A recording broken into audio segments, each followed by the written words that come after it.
Welcome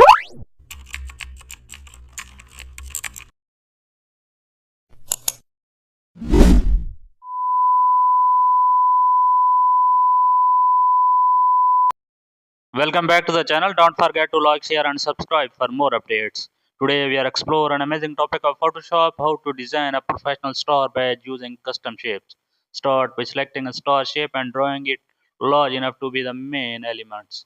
Add a thick stroke to the star to give it a bold outline, then duplicate the star and reduce its size to build an inner highlight layer. Now apply a golden gradient to the inner star for a premium effect. Add circular shape behind the star to create a medal style look. Run all circles and stars to maintain perfect symmetry. Add inner shadow to increase the depth between each layer. Place small decorative shapes around the star for detailing. Insert text in a circular patch around the star if needed. Now add a subtle textures overlay for extra richness.